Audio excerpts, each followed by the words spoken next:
আসসালামু আলাইকুম। আজকে আমি আমার ভিডিওতে মালদ্বীপে যাওয়ার আগে যে সকল বিষয় জানা আমাদের সবার জন্য জরুরি সেগুলো নিয়েই কথা বলবো। রিসেন্টলি আমি ঈদের ছুটিতে মালদ্বীপ ভ্রমণ করে আসলাম আমি আমার ফ্যামিলির সাথে। সকাল 9টা ইউএস বাংলার ফ্লাইটে আমার ফ্লাইট ছিল। তো আমি 3 ঘন্টা আগেই এয়ারপোর্টে উপস্থিত হই, কারণ এয়ারপোর্টে অনেক কিউ থাকতে পারে, সেই জন্য আমি একটু 3 ঘন্টার সময় হাতে নিয়ে গেছিলাম। তো আমার সেখানে মোটামুটি 2 ঘন্টার উপরে লাগছে ইমিগ্রেশনে। তো ইমিগ্রেশন শেষ করে ফ্লাইটে উঠছি। আর একটা জিনিস আগেভাগেই বলে ফেলি, মালদ্বীপে আপনারা সবথেকে ভালো হয় ক্যাশ ডলার সাথে নিয়ে নিলে, কারণ ক্যাশ ডলার আপনি মালদ্বীপের প্রতিটা জায়গায় ইউজ করতে পারবেন। বুটের ভাড়া বা গাড়ি ভাড়া, হোটেল ভাড়া, রেস্টুরেন্টের খাবার, এমনকি রাস্তায় বা সমুদ্রের ধারে যদি আপনি জুসও খান সেখানেও আপনি ক্যাশ ডলার ইউজ করতে পারবেন। কেন বলছি ক্যাশ ডলার?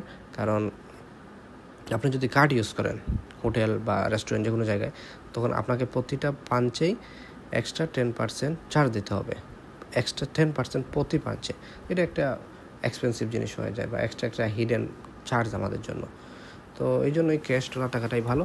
আর মালদ্বীপের রুপিয়া চাইলে কিছু সাথে রাখতে পারেন, নাও রাখতে পারেন, দরকার নেই, কারণ প্রতিটা জায়গায় মালদ্বীপে ডলার ইউজ করা যায় এবং ডলারটাই বেশি ভালো। আমি দেখছি যে অ্যাকাউন্ট দিয়ে রুপিয়া দিলে একটু বেশি দেওয়া লাগে, ডলার পেমেন্ট করলে এটাই ভালো হয়।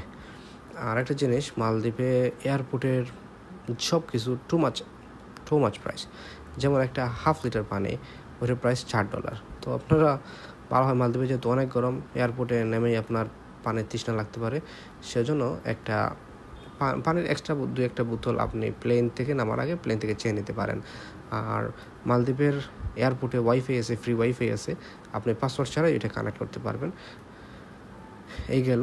আর পরে মালদ্বীপের এয়ারপোর্ট থেকে বের হই তো জানেন, মাফুসিতে যদি যান, আমরা মাফুসিতে গেছিলাম।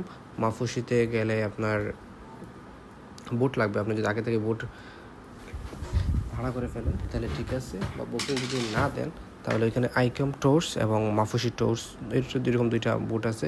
তো আপনি এয়ারপোর্টের পাশে আরেকটা রুম আছে, ওই পাশে গেলে আপনি এগুলো ভাড়া করতে পারবেন। ওইগুলো ভাড়ার জন্য হেল্প ডেস্ক আছে, ওদের সাথে কথা বললে ওরা আপনাকে একটা ব্যবস্থা করে দেবে।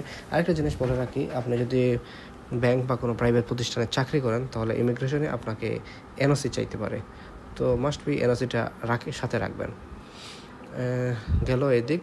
পরে আমরা গিয়ে থাকছিলাম মাফুসিতে, 4 দিনের ট্রিপে গেছিলাম। তো আমি আপনাদেরকে সাজেস্ট করব, আপনারা হুলু মালেতে দিয়েছি আমি ওই এয়ারপোর্ট থেকে 1 ঘন্টার জন্য একটা ট্রিপ নিয়েছিলাম হুলু মালে এবং মালে। গাড়িতে বাংলাদেশি টাকায় 2500 টাকা ভাড়া গেছিলো আমাদের। ওই 2500 টাকা দিয়ে 1 ঘন্টার জন্য একটা গাড়ি ভাড়া করছিলাম, এবং হুলু মালে দুইটাই আমি দেখে আসছি এয়ারপোর্ট থেকে। ওটা কাছাকাছি, এয়ারপোর্ট থেকে একদিকে হুলু মালে এবং একদিকে মালের শহর। তো আপনি চাইলে একদিন হুলু মালেতে হোটেল বুকিং করতে পারেন, একদিন থাকলেন, হুলু মালে দেখলেন, সাথে মালে শহরটাও দেখলেন। আর এখানে দেখার খুব একটা নাই, কিছু জনবসতি এটাই শুধু। আর পরে আপনি মাফুসিতে যেতে পারেন। তো মাফুসিতে আপনি আপনার পছন্দ মতো হোটেল বুকিং করবেন booking.com থেকে। তো আমার আরেকটা সাজেস্ট থাকবে, আপনারা যে ডে ট্রিপ আছে ওইখানে ডে ট্রিপে মাস্ট বি যে কোনো একটা ভালো রিসোর্টে যাবেন, কারণ ওই রিসোর্টগুলোতেই মালদ্বীপের আসল সৌন্দর্যটা উপভোগ করতে পারবেন। মাফুসি সুন্দর আছে, ঠিক আছে।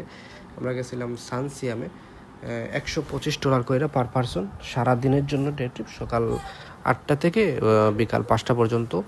এখানে লাঞ্চ আওয়ারে বুফে লাঞ্চ ছিল, অনেকগুলো আইটেম, প্লাস সারাদিনে যত ড্রিঙ্কস আছে ওইটা ড্রিঙ্কস ফ্রি। তবে সাজেশন থাকবে অবশ্যই